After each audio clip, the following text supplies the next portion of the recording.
In today's video, we're gonna pull my first shot from this ECM Synchronica espresso machine. I'm Kirby Allison, and I love helping the well-dressed acquire and care for their wardrobes. Join me as we explore the world of quality, craftsmanship, and tradition. All right, so let's go. So I've got this machine turned on. I've allowed this time to heat up so the portafilter is nice and hot. It's at 198, 199 degrees. This is the PID, which is also the timer. I've got my the boiler for the steam at 267 degrees, which is producing 1.8 bar of pressure. So great, we've got this machine ready. I've got my coffee cups up here. This is a double espresso cup. And let's get started. So the most important thing with espresso, or any coffee for that matter, is fresh beans. Really, you want it within 2 weeks of the roasting date. This was roasted on June 30th, so I'm right at like the 3-week mark.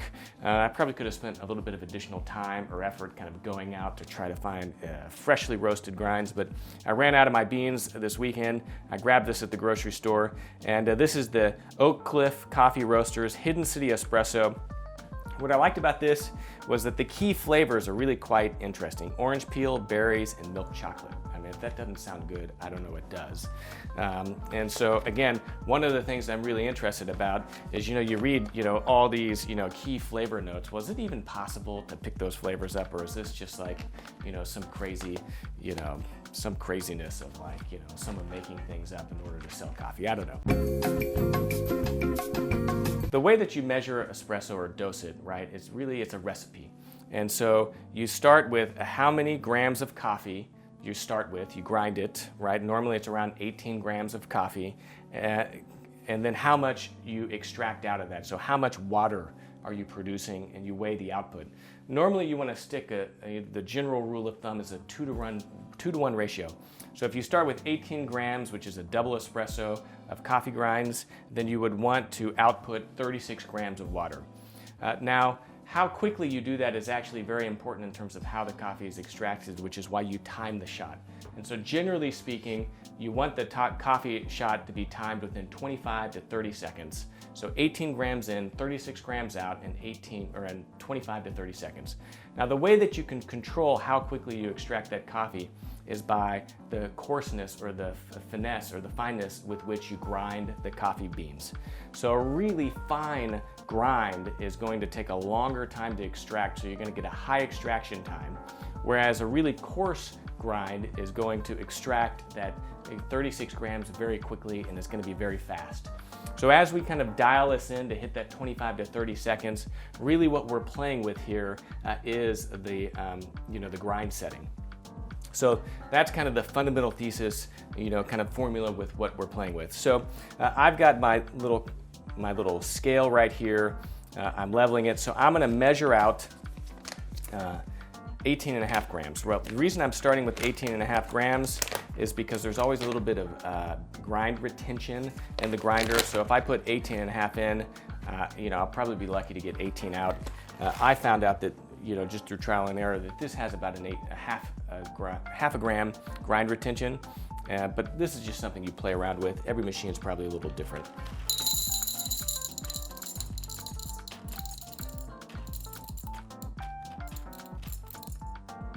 Okay, so 19.1, I'm just gonna take a few, there we go, look at that, perfectly, 18.5. So let's see what this does. So again, a coffee shop is going to dose this out by the amount of time. That's just an approximation.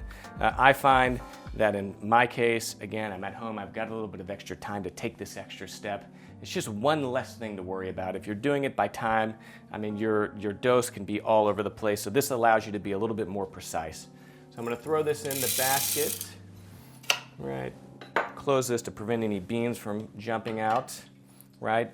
And even though I weighed out the coffee beans, I still wanna weigh it after I'm done. So I'm gonna put the portafilter on this. I'm gonna zero it out again, right? And there we go. So let's see what we got.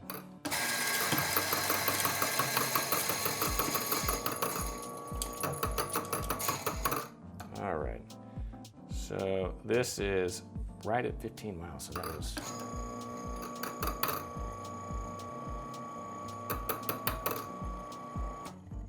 quite a bit of retention.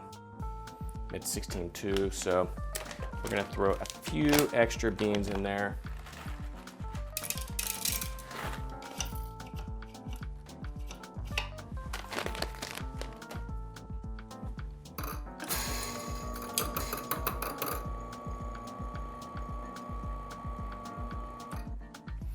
Again, one of the drawbacks, there we go, 18.3. So that's kind of right there in that range I'm looking for. You know, one of the drawbacks of not keeping the hopper full is it doesn't have the pressure of the beans to kind of push those beans through. But again, I just cleaned it up before I did this. So next time we do it, it'll probably be much closer. Okay, so there we go. We've got the beans in here. You know, you want to level it as much as possible, but this leveler is really, you know, it's almost essential, right? I mean, especially for doing this at home, it just is such a great shortcut into making sure that this is perfectly prepared in order to tamp, that I don't know how you would actually do without this. So first you rotate it counterclockwise and then clockwise, and you can see that it really produces a nice kind of level bed before you tamp it. Okay. So there we go, it's tamped down. So now I'm gonna put this in the group head. I'm gonna take my scale and we're going to zero it out, and then let's go. So what I'm looking for is 36 grams of espresso and 25 to 30 seconds on the PID. Now you probably can't see this, but it's at 10, 11, 13, so let's see, this is coming out a little fast. So let's see, 36, I overshot a little bit in 17 seconds, right? So that's a little on the fast side, right? And if you extract it too fast, what you often end up with is a sour espresso. So let's try this and see what it tastes like. A little sour. So we'll pour this out, and then what we will do is, since that was fast, we will reduce the size of our grind a little bit to slow it down to hit that 25 to 30 seconds. So we'll pour that out. I'm gonna clean this. I always have a second cup nearby. And there we go. So we were able to hit 36 grams, but it was in, you know, 14, 15 seconds. So that was too fast, right? So we need to slow it down, right? So it takes longer to extract. The way we do that is by reducing the grind size. So this is, you know, right at 5.5, and it's really tiny adjustments on this thing can actually make a big difference. So we're going to reduce that just a little bit, and then we'll kind of see what that does for us. So let's see. So there we go, coffee.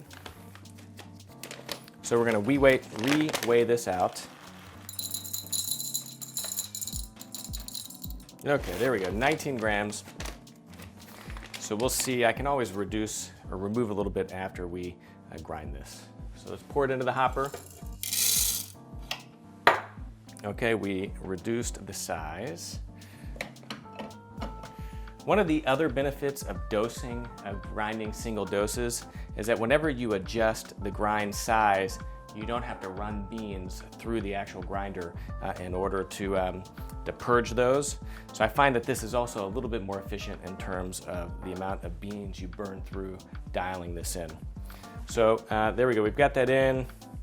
We are going to re-zero this out. All right, and then let's grind.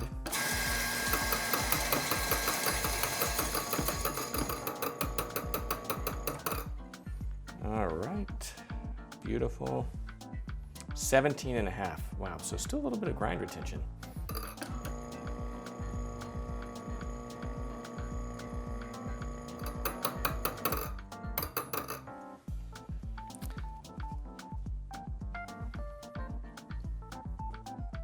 Okay, so there we go, almost 18.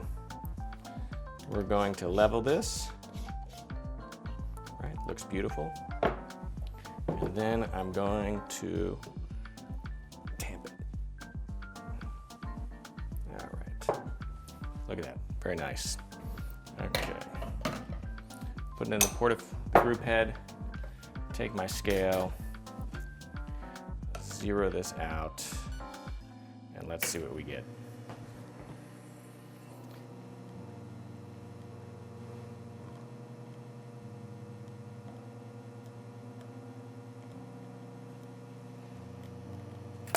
Interesting. This is pulling really quickly.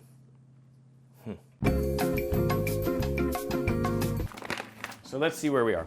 All right, so I like to dose this out in single doses just because I find that you're actually using less beans in order to dial that in. So let's see, we're gonna put 19, a little over 19. The reason I'm Paloma. Okay.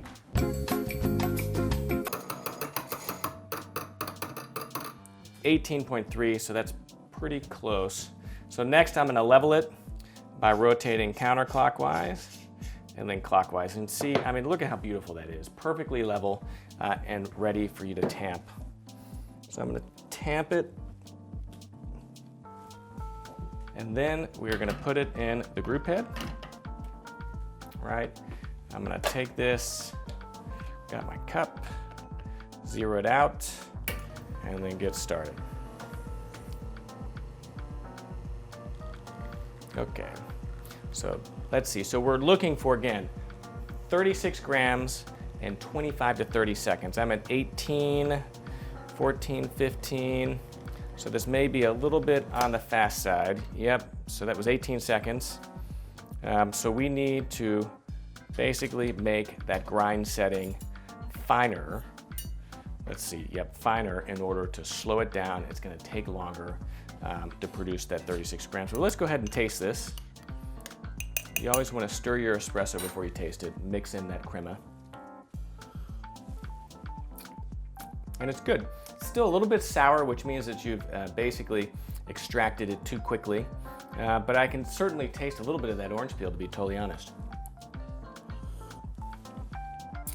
Yeah, so let's pour this out. We'll adjust the grind, and then I think next time we should be able to hit that pretty easily. Yeah, great. So we're going to reduce the size of the grind just a little bit. Okay, 19 and a half.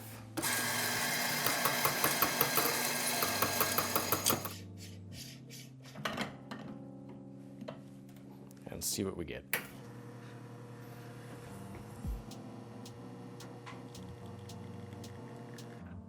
Let's taste it.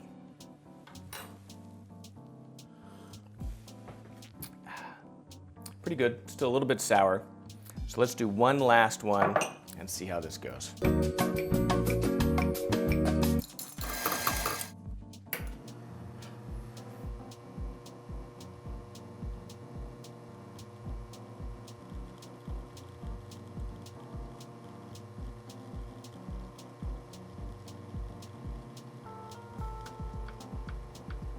All right, well, now this is too slow. So we're going to level, tamp, re-zero out, and see what we get.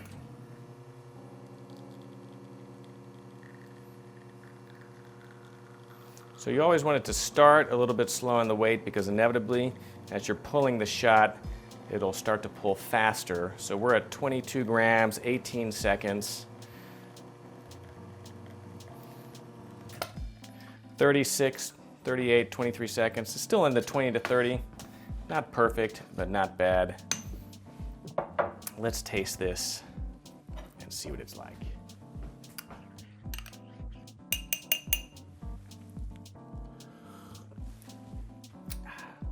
So it's good. Yeah, so a little bit of the orange peel, maybe a little bit slightly on the acidic side. Again, this is one of the fun things about an at-home espresso machine is you could literally spend all morning, you know, kind of chasing the perfect shot around. As you can see, my shot times kind of were jumping all over the place. So maybe it's the new portafilter, new coffee beans, I have no idea. It could be the humidity and the heat. So, I probably would want to play around with this a little bit more. I'm pretty close, I'm in the low 20s on my shot extraction time. So I probably would adjust the grind just a little bit finer. But otherwise, this is a great shot and one that I'm certainly going to enjoy right now. Yeah, so again, the home espresso machine, especially like something like this, isn't an automatic machine. It's really kind of analog. Everything is controlled by you, your grind, your tamp, your level, the shot extraction time. And so, those different variables and the complexity to me is what makes this fun. It's also what makes it, whenever you get that perfect shot, all that much more satisfying is knowing that you really kind of spent the time to really produce that in such an analog manner. So we'll film some more videos. I'll continue to play around with this. This is just kind of our first shot video. As you can see, I've got a lot to learn, a little bit of a mess here. So I'm gonna work on kind of cleaning this up, pulling more consistent shots faster, more easily, maybe with less tuning. And so we'll kind of go through this journey together here on the Kirby Allison YouTube channel. If you have any suggestions about what I could do differently, or if you have any suggestions of coffees you think I should try out, I really haven't jumped into the internet, of kind of the mail order coffee roasters. There's so many out there. If you have any favorites, please let me know in the comments section below. Again, I'm using the ECM Synchronica, and yeah, so hope you guys enjoyed this video. If you haven't subscribed to our channel, please do by clicking the red subscribe button in the upper right-hand corner. Turn on your notifications so that you can learn whenever we release new videos. And if you don't follow me on Instagram, please do @Kirby Allison. It's the best way to stay up to date about everything that's kind of going on in my world. And then, of course, if you haven't visited KirbyAllison.com, please do. It's how we fund this channel. And we have the largest collection of luxury garment care, luxury shoe care accessories in the world, as well as other great clothing accessories like this sovereign grade tie that I'm wearing today. It's a beautiful yellow hop sack. Worked great with this bespoke kind of Chris Despa suit. I'm wearing a white Charvet shirt, and this, of course, is a linen kind of Simon Godard pocket square. Really goes beautifully with this. I'm also wearing a pair of bespoke brown Foster & Son shoes, and I'm wearing it with one of our blue, this is the merino blue, 100% cotton vertical ribbed sock. I'm Kirby Allison, and I love to help the well-dressed acquire and care for their wardrobes while exploring the world of quality, craftsmanship, and tradition. Thanks for watching.